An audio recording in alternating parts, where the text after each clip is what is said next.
while their eyes are closed, I'll get them to hug this cushion and imagine in the mind's eye that's a younger them, but without having to tell me anything. I say, in a way that feels right for you. That's the key phrase. In a way that feels right for you, so it's entirely up to them what decisions they make. And whatever they decide will feel right for them because they're in control. And therapy quite often is just about giving people a sense of control back into their lives. That's why we say that people have gone out of control, and that's why they're drinking too much, or they've gone out of control and they're eating too much, or whatever. So it's giving them a sense of control back, a feeling of control. And when they feel it, it doesn't matter what basis in reality it's got, because to them, if they feel it, it's real for them. And that's as real as anything really is, because we all see the world differently. And I will sometimes use that metaphor of hug the pillow or the cushion and imagine telling the younger you that everything's okay, you completely forgive, accept and release that happened in the past. Easy to remember because past reminds you it was far in the past, FAR. Forgiveness, acceptance, release. And that metaphor itself is often enough to close that chapter without fucking mind raping. You'll find that more powerful than it sounds, trust me. So yeah, the kid in the child therapy. Svengali. The age-old film, look into the eyes, or around the eyes, isn't it? Oh no, that was Kenny Craig on Little Britain. But anyways, the stereotypical hypnotist image, the goatee beard and moustache. Delavar told me to do that, remember? The reason for this is watch it, because lots of people think this is what a hypnotist is. And then therapists will spend ages going, no, what I do is very different than stage hypnosis. And the client will go, well, you're not going to get me to run around like a chicken, are you? And the therapist will spend ages going, no, you see, it's very different. This is what happens, blah, blah. Worst thing you can do. You're immediately losing your power. If they mention this, it's because they believe it's possible. Your correct answer should be, do you want me to make you run around like a chicken? And they will go, no. And you go, all right, well, that's great. I'm glad about that because I'd have to charge you more money if you do. Because the therapy we do takes an hour. You pay for an hour. If you want to do the chicken stuff, it'll cost more money. So I can assure you we'll not be doing any of the chicken stuff unless you pay me more money. And they go, no, it's all right, I was just wondering. It puts their mind at rest, that's not going to happen. But in a way, where in their heads they think you're capable of doing that. It gives you more perceived power. They want to believe deep down, even if they don't say it consciously, that you're going to go, sleep, you bastard. When you wake up, that's what they want. They're not going to say it, but that is truly what they bloody want. The Manchurian Candidate, short and brief, it's about the idea of hypnotising an assassin. It's based around a thing that was called MK Ultra, Secret Service investigation into using different mind control drugs, hypnosis and whatnot. MK Ultra stood for mind control, K-O-N, it was German. Can it be done in a nutshell? Yes. Watch The Assassin by Darren Brown on YouTube. Or there is one called Hypnotised to Kill or something with Tom Silver who did a rip-off of Darren's show. I can tell you here and now that yes, it is possible. Some stuff Darren does on telly is very much television engineered. I have agreements, things I can talk about, things I can't, but in a nutshell, what I can legally say is this. Objective Productions, who make Darren Brown's show, or at least did until about a year and a half ago when they changed to Vaudeville Productions, which Darren set up, have bought pretty much every DVD I've ever released. And they've used some of it word for word, action for action, including stuff on The Assassin. You'll see a guy getting a bath of ice and all this, that, and the other. All directly off my No Such Thing as Hypnosis DVDs that are in the Elite Hypnosis Bootcamp. I can say that categorically and I know it to be true. Yes, it can be done. It's called compartmentalisation of the brain. It bears very little resemblance to hypnosis. It's pretty much explained well in David Icke's The Biggest Secret. It's not ethical for me to teach, so I'm not going to do, but let's just say, if Uncle Bertie was fucking a little kid, if he knew about the power of suggestion, he'd be less likely to get caught in later years. And the people that do know that, sadly, are probably the cause of the people, not all the time, but a lot of people that get labelled as having multiple personality disorders and schizophrenia and stuff. They compartmentalise things in the mind, put traumas in different sections, they call them different alters. Don't need to sound, but look, that's the film to watch. Read The Biggest Secret. It's of no particular use in therapy, not ethical therapy, it isn't. Leap of Faith. Are we on time? Yes, I'm going to manage this by effort. Leap of Faith, brilliant film about Jonas Nightingale, a fraudulent evangelical preacher. Is there any other kind? And in this film, the police officer comes to him and he's trying to catch him out, and he comes to him backstage and says, look, I've no recording devices, there's just you and me, between you and me. Do you really believe you've got a direct line to God and you're healing these people? And Jonas Nightingale, played by Steve Martin, says, maybe what I do is real. Maybe I'm a massive fraud.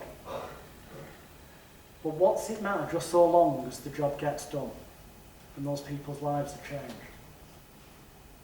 Now, it's done in a evangelicalism, it's done in a highly dangerous manner because people quite often don't go back to medical GPs, but there again, conventional medical GPs, what the fuck do they know? What they've been conditioned, indoctrinated and trained to believe. What they like to label the miracles as spontaneous remission. As we'll cover this afternoon, spontaneous remission is now being accepted more and more as actually being cured. Conventional mainstream science is more and more moving that way where it hasn't done in previous years. Great training ground for therapists, leap of faith, really is. Harvey, this will teach you about the power of suggestion. Harvey is, with James Stewart starring, he basically he's an adult, but he has an imaginary friend. He's pissed all the time, but he thinks he's got a big giant rabbit that follows him around everywhere. And his family, member of the family, is like, you need help. And she goes and tries to get him help, but it sounds so ridiculous what she's saying that she's the one who ends up getting labelled as having the mental issue. It's well worth watching. Now, this is because the way people perceive it. And in mentalism, the thing that Darren Brown does, but we do it as therapists, but in the mentalism world, it's called dual reality. Somebody perceives that this has happened, but then the majority of the audience perceives something else. And so it is with things that get labelled as mental illness, as we'll cover this afternoon. This will teach you all about belief and suggestion. There's more yet! We're going to throw back. Don't worry, I'm only on number 8. I've got to speed up, I've only got 20 minutes. Analyse that. Billy Crystal and Robert De Niro. Partly this is into brag, because in 2002 when they released this film, I was the only British hypnotherapist that was contacted by the production company and featured in USA Today, the biggest selling and circulating newspaper in America. Then it was syndicated worldwide. That's just showing off. But, but this film is actually very, very... couple of it says, cast your net out far and wide. Now, Steve talks a lot about niching, getting different, niching in one area so you don't look like a jack of all trades. And that is very true, and I recommend that. But there's nothing to stop you niching in 12 different areas. As long as you have 12 different websites and 12 different marketing funnels. So that the client who finds that marketing funnel perceives you as the weight loss expert. Or as you specialise in smoking or phobias or whatever it is, or even better, one particular phobia, not all of them.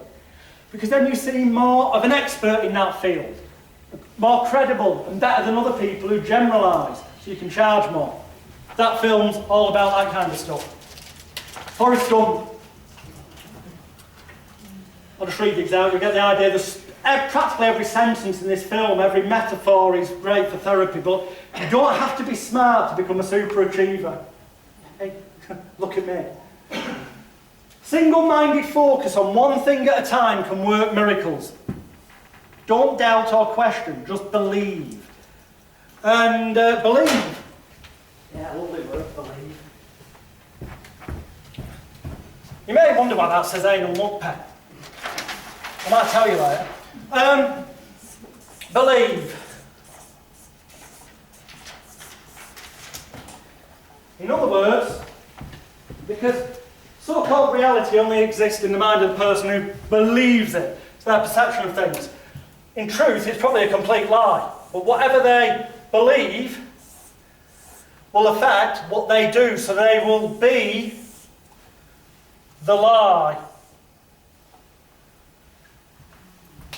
And for his scum, watch it, that's all I'll say. This will illustrate that better than any therapy training you'll ever take. Just watch that film and you'll get it. V for Vendetta. Natalie Portman, Hugo Weaving, V for Vendetta. That small portion within your mind that is truly yourself, I've spent hours going through these to find this stuff for you. That small portion within your mind that is truly yourself cannot be conquered by an outsider unless you let it. Trouble is, too many people do let outside influences affect what they believe, affect their self-worth, their self-image, rather than being more selfish. And it's good to be selfish sometimes. It's not negative like you get conditioned in life. You've got to be selfish first to be selfless later. If you truly want to help other people, sort your fucking self out first. Which some people would see as selfish, but no it isn't. Because then you'll be in a better position to help others. So actually being selfish is more selfless.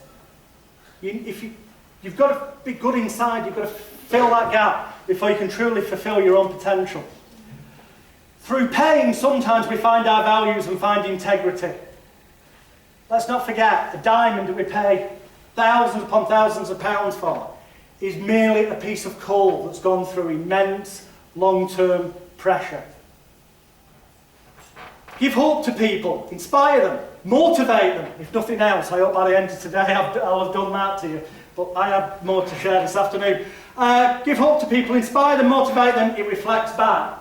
Some might call that karma, the law of cause and effect. An idea cannot be killed, it has to be replaced. This is back to Emile Coué. NLP referred to it as what resists persists. You get more of what you focus on in life. Law of attraction would describe it as if you go, I don't want to be poor anymore. The brain doesn't compute negatives, so you're actually saying to yourself, I want to be poor. And you get more of what you focus on. You really should be saying to yourself with self-mantras, whatever, winky wanky shy, that, you know, I am becoming and will continue to increase my wealth. You can phrase it far better. The point is there's no negatives within that. This film, great. If you're into law of attraction, anything like that, you're not watching it. V for Vendetta. It is superb. What time are we on? Yes, I'm just about going to do this, which is not like me. Anyone who's been to previous events know me and running hours don't go together. But today it has. Shawshank Redemption. Your positive attitude, consistent action can get you what you want, irrespective of the circumstances. People slag me off on the internet for various things, but you know what? While they're busy telling me it can't be done that way, it shouldn't be done that way, I'm just fucking busy doing it that way. That's how you become successful. The only thing that will hold you back, 15 letters, 2 words that will hold you back in your career, if you allow them to, is other hypnotists. Don't listen to the fuckers, with the rare exception of those people who actually do want to help you.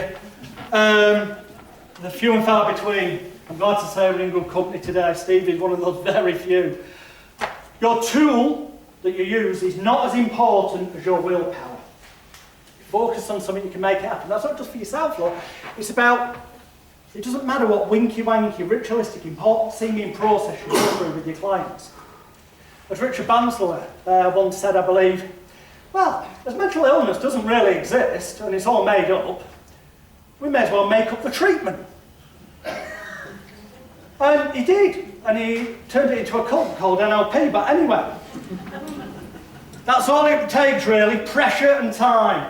Life will not always be fair to you. Well, be persistent and always focus on your dreams.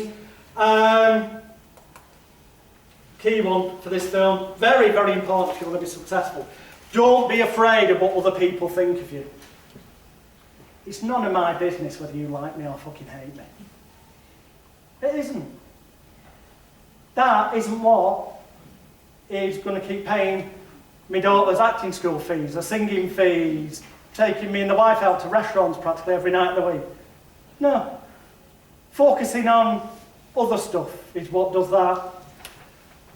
Your strength, and it might not be true this for all of you at the moment, but you all have the potential for this, your strength, the key to all success, whether that's making more money or for you success is feeling happy and more content. Success is different for everyone, it's just a construct and a label. But the key is you. They say knowledge is power, and that's bullshit. You can be book smart, you can have all the bits of paper, you can know all this, that, the other, but if you don't actually take action and do something with it, nothing will happen. Applied knowledge is power. Got to be quick. Batman Begins. Why do we fall? So that we can learn to pick ourselves up again. To manipulate the fears of others, you must first learn to master your own. Sort your fucking self out. It's not who you are underneath, it's what you do that defines you in the eyes of the sheeple. You don't use that term in the film, but that's my version. Actions speak louder than words, intentions or ideas. Learn to trust yourself and people you care for with the truth.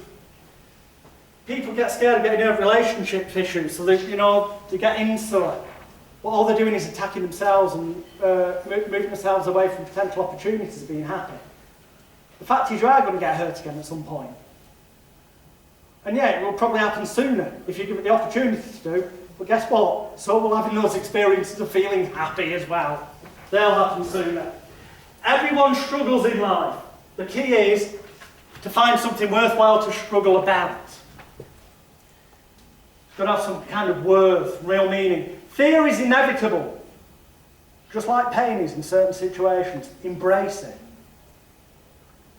With pain control clients, that can be as literal as sometimes getting them to psychologically go through some ritualistic process where they kind of forgive the pain. They don't have to consciously know what caused it, but they forgive it, kind of internal self-talk. They accept it and say, I release you, it's fine. No longer have they got the issue they once had. They know maybe the doctor's told them your leg's fucked. When they kind of accept it, yes, there will still be a level of discomfort there, but automatically it'll be minimised because they're not focusing on it as much. You get more of what you focus on in life. We've said, so true. That again. You got Rick? You'll get one in a minute, I can see, Rick. Groundhog Day. Practice makes perfect. Well, it doesn't, actually. If what you're practicing is shite, you'll just get really good at doing shite. Perfect practice makes perfect, right? Something's not working, you might want to change your approach. We are happiest when we help others, but you've got to sort yourself out first. Be selfish to be selfless.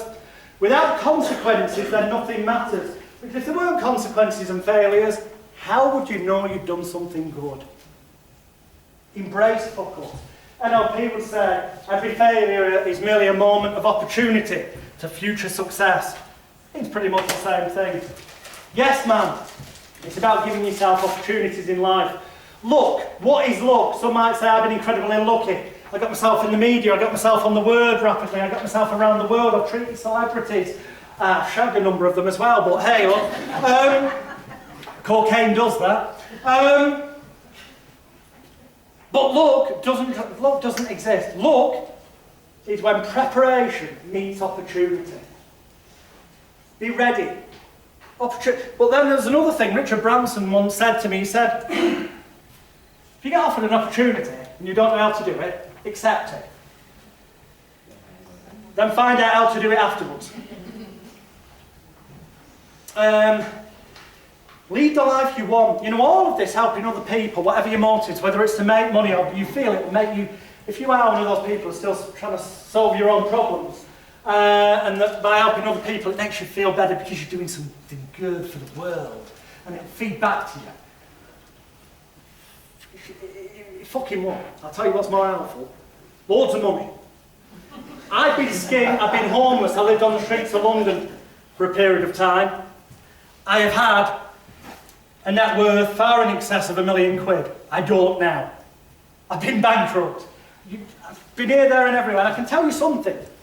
until you sort yourself out, truly sort yourself out and become happy and content in life, it's better to be unhappy with money than it is without. Yeah. Trust me, wine, champagne tastes much better than turps. So accept opportunities when they come up. It's not a joke, it's a serious lesson for life.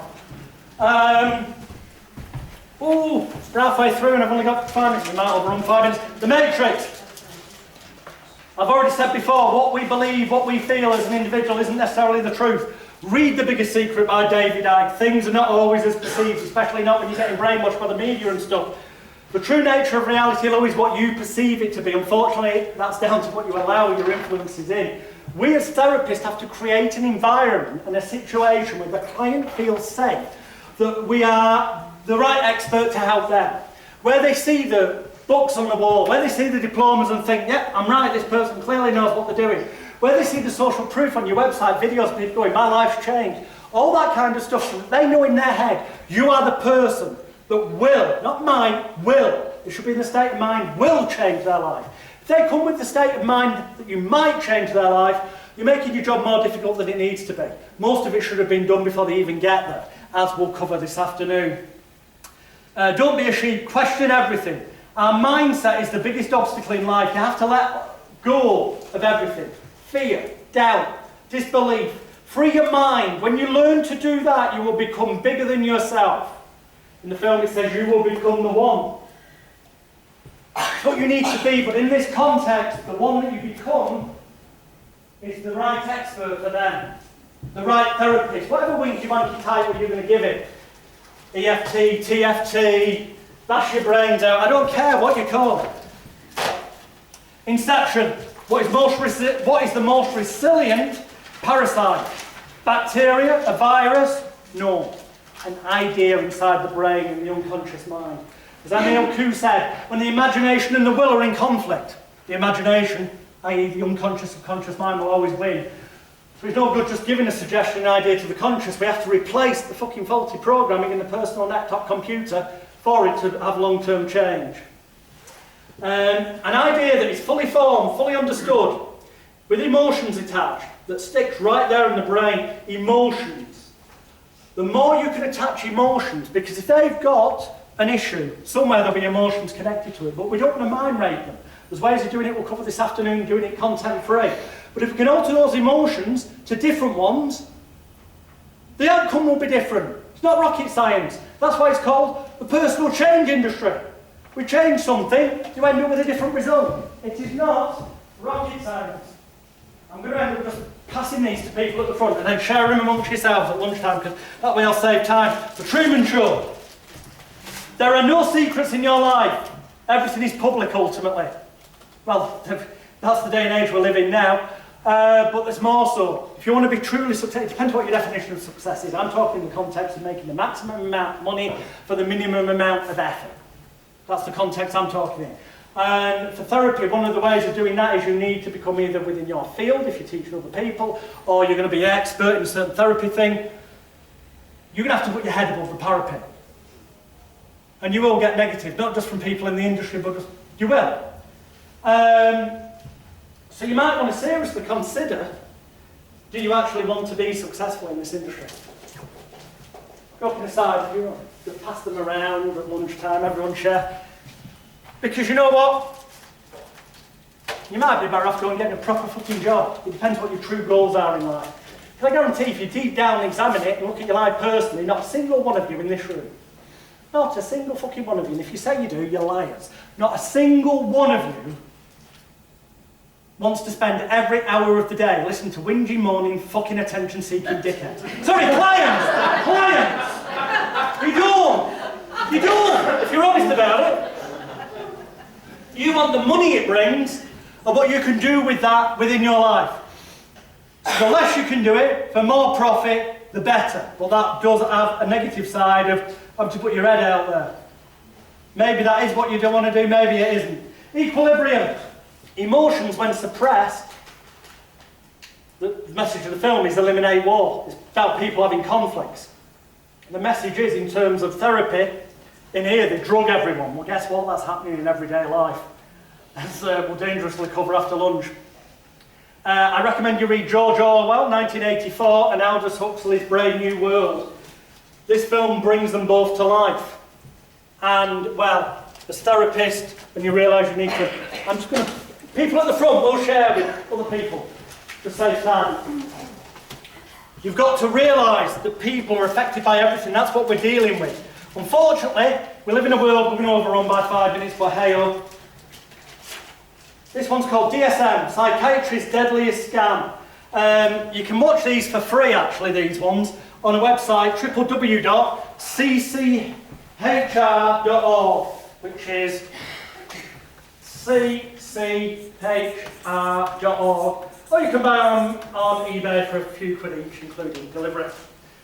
DSM, which is Diagnostic and Statistical Manual of Mental Disease and Disorders, currently in volume 5, consisting of 943 pages of bullshit, listing no less than 374 mental disorders and subcategories. Within which, for example, they say that depression is a chemical imbalance in the brain.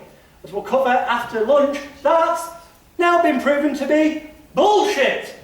DSM was first published in 1952. It was a lot thinner. Guess what happened? They didn't realise that they weren't selling enough drugs, the drug companies that sponsored the DSM. So they encouraged the people who sit on the committee and vote on names. Trust it, it's all in there with interviews with psychiatrists. Watch it. It's dangerously scary what really goes on. And they come up with names. What is now called post-traumatic stress disorder, with military veterans used to be called shell shock. But there wasn't a winky-wanky enough title, and they couldn't prescribe enough drugs for it.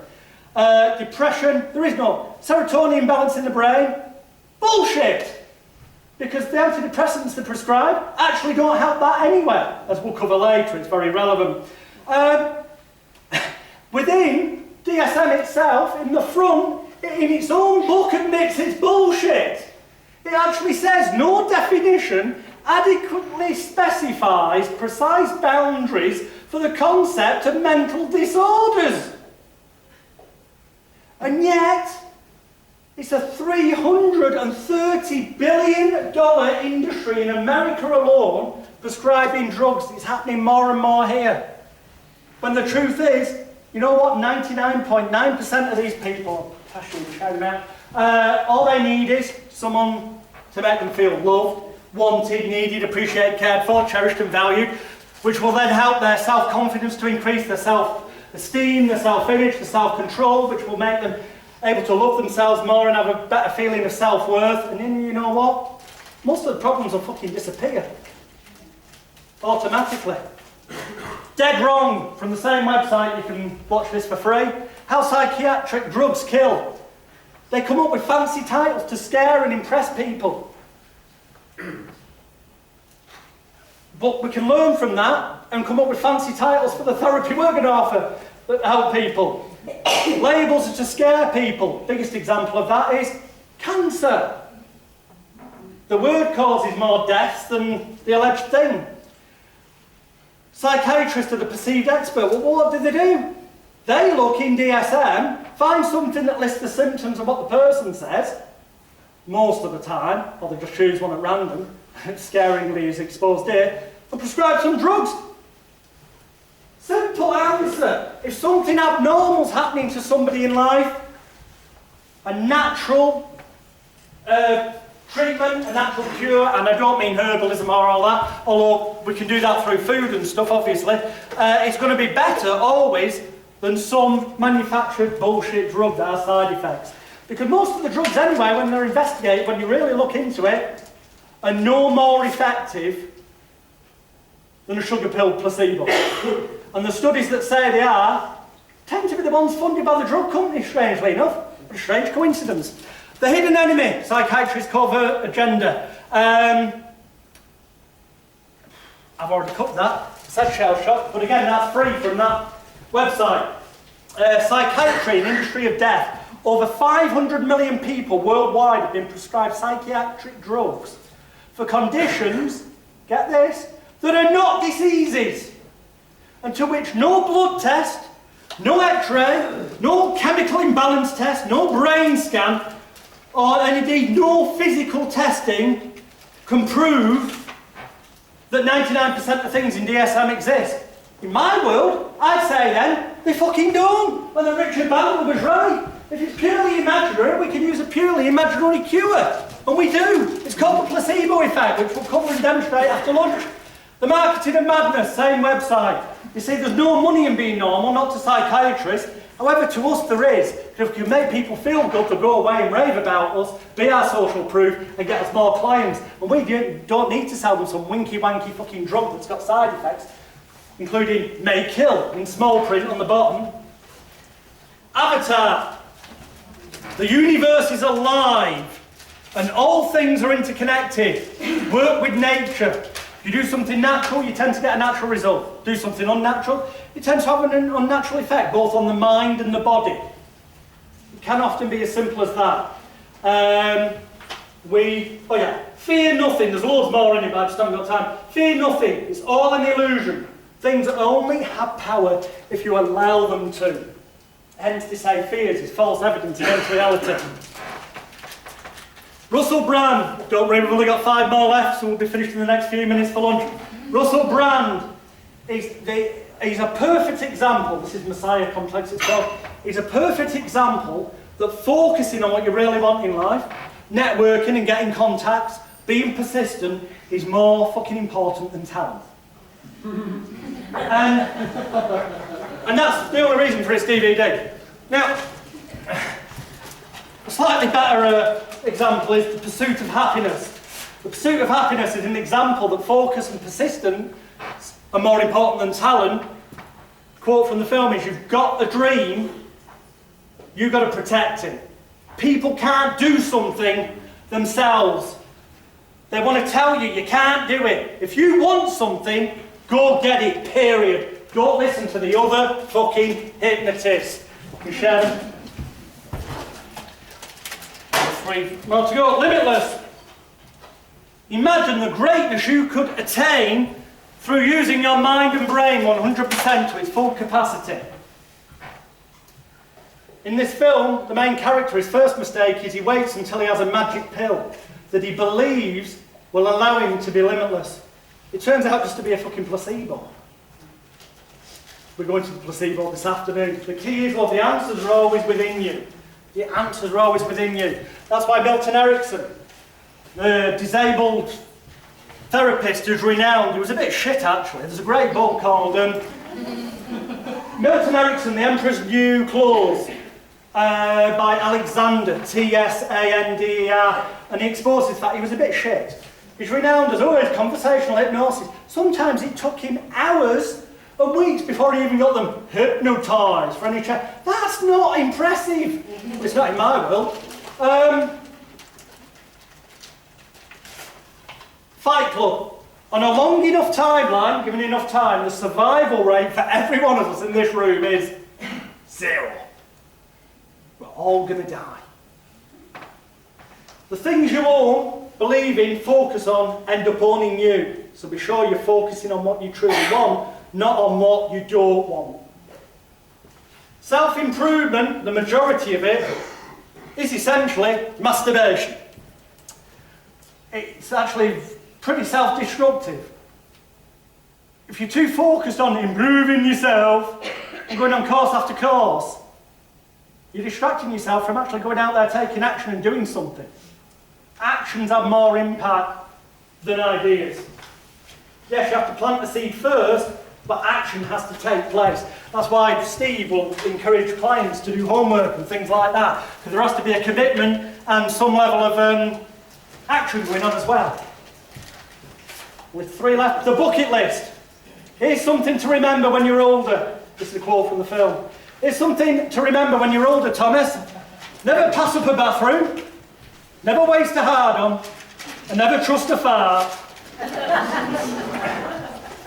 Death often comes out of nowhere.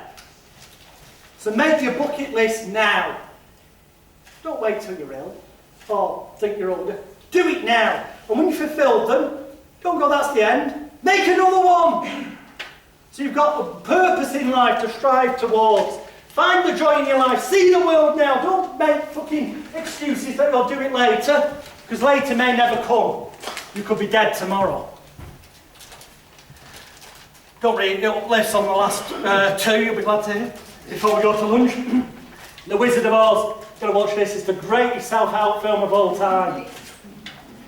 The Scarecrow. Haven't got a brain. The Tin Man, I've not got a hat. You know, at the end of the day, this mythical wizard they believed in, it's an old bloke behind a curtain. But because people believed in it, there's the credibility and power, there's a message there worth looking at. But the other thing is, the moment that the Scarecrow is given a piece of paper, an award, he feels a sense of recognition, a sense of feeling loved, wanted, needed, appreciated, cared for, cherished and valued. It's the placebo effect. The Wizard of Oz is a film about beliefs, manipulating them, helping people, and changing people's lives. I recommend you watch that. We have just one more DVD before lunch, and one thing I need to show you on the flip chart, and then we'll go to lunch. Obviously that delays things. We won't come back from lunch until 20 to 2 rather than half 1, because we finished 10 minutes later.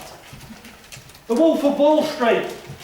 I was going to end the seminar by coming back to DVDs, but eloquently, like, after I've done the physical demos this afternoon and showing you how I use the placebo effect and how you can use it, I was then going to end the day with the final DVD. Was that, oh, isn't that nice theatrically? He's rounded it up with a DVD at the end. And it would have been like a nice, powerful applause cue, because hopefully it will be for lunch. But before I tell you about that final DVD, here's something to think about. This is just a construct, it's just a metaphor. Obviously, these days, people tend to live a lot longer than 80. But let's say each block there is 10 years, 80. Just an example. When you do this at home, do it with 100. Be optimistic. Say you're going to live till you're 100, okay? I'm 42 now, so I'm going to use myself as an example. So I'm 42. That means 10, 20, 30, 40, 2 years of my life's gone. That's what's left out of the 80 example. Obviously, you use your own figures in this. Otherwise, you'll get my result. It needs to be a bit more personal than that to have an effect upon you. Now, what's left of my life, to say roughly 8 hours sleep a night for people, basically say sleep a third of your life, right? 8, 16, 24 hours in a day, so a third of your life. So immediately we can get rid of one full square, and we can get rid of a third of what's there. That only leaves me the blank bits left. If I was only going to live till I'm 80, I intend to live till I'm 100 at least, but just for this metaphor. There's things like washing, ironing, doing the washing up, going for a number 1 and number 2, and other things in life that conservatively may take up 1/5 of your life, let's say. So, 1/5 of that, gone. 1/5 of that, gone. 1/5 of what's there left, gone. Now, only the blank bits, what I've got left of my life, on that example. Do it for yourself, this is fucking scary. And then you consider that you're currently probably working to live rather than, you know. So you allow work, and let's say conservatively, most people, let's be optimistic, that you manage to get your work-life balance down to only working the equivalent of 2 days in a week. That would still be, I know, 7 days in a week, but we'll say it's a third of the week. So it'd be another third of your life gone. And when you do this yourself, you'll see that what you've got left in real terms of years, that's probably a guesstimate about 6 years and 6 years and probably 2. So that'll be 6, 12. I've got 14 years to enjoy time with my wife, with my loved ones, with my friends, with my family. To do the things I want, to tick off that bucket list. Some of you, I don't want to be depressive, have got less than that. Because you're older than me. Do it. It'll give you a major fucking kick up the arse. Today's the day you guys and girls change your life. It's not just about changing your clients. You've got to sort yourself out first, and that's what later on we're going to do. So what was going to be the end of the day is now going to be leading us into lunch, and then we'll come back here because it's now nearly 1:45. It will be by the time I say see you after lunch. So we'll come back at 1:45. Loads of other stuff in the Wolf of Wall Street, but there's this key thing. Remember this, the key message of everything this morning. This afternoon we go on to techniques and placebo and all other stuff. Is this. The only thing standing between you and your goal, or dreams, or ambitions in life, is the bullshit story you keep telling yourself as to why you can't achieve it. Or as as my ex-wife used to say, if you're going to run with the dogs, don't bark like a puppy. Thank you for your kind attention. My name is Jonathan Roll. See you after lunch.